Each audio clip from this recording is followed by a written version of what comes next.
السلام عليكم ورحمة الله وبركاته. ازيكم عاملين ايه؟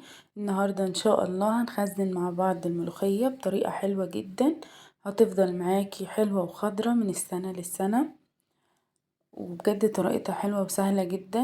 ان شاء الله تجربوها وتعجبكم. انا دلوقتي جبت الملوخية زي ما انتم شايفين، ودلوقتي بقطفها. اللهم صل وسلم وبارك على سيدنا محمد وعلى آله وصحبه وسلم.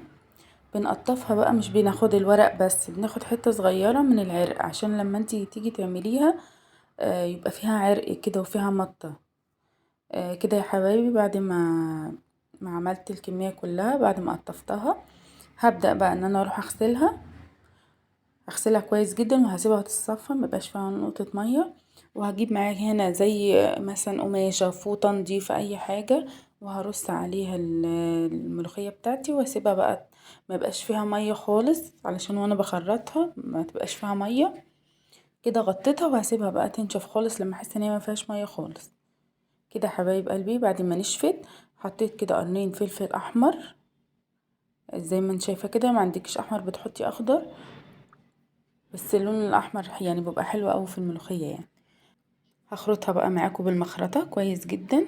لو مش بتقدري تخرطيها بالمخرطه ولا بتزهقي بسرعه، ممكن تعمليها في الكبه، بتبقى حلوه جدا برضو. بس بصراحه انا بحبهاش في الكبه، بحب اخرطها بايديا كده.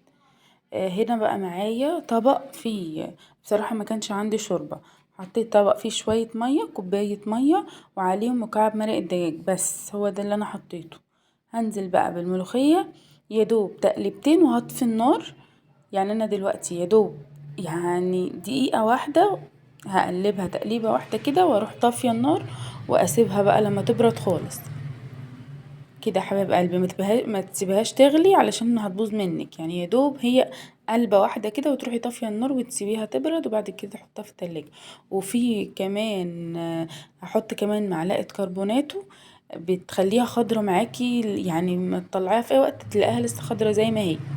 ما عندكيش الكربوناتو ما تحطيش. انا اوقات كتير بعملها من غير كربوناتو وبتطلع برضو جميلة جدا. بطلعها بتكون زي ما تكون يعني لسه عاملاها طازة، بتبقى جميلة جدا.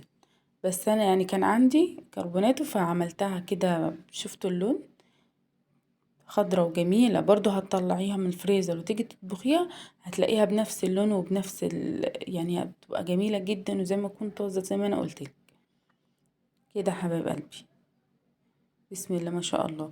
عندي كيس بقى كده حطيتها فيه، لان ما كانش عندي اكياس تخزين.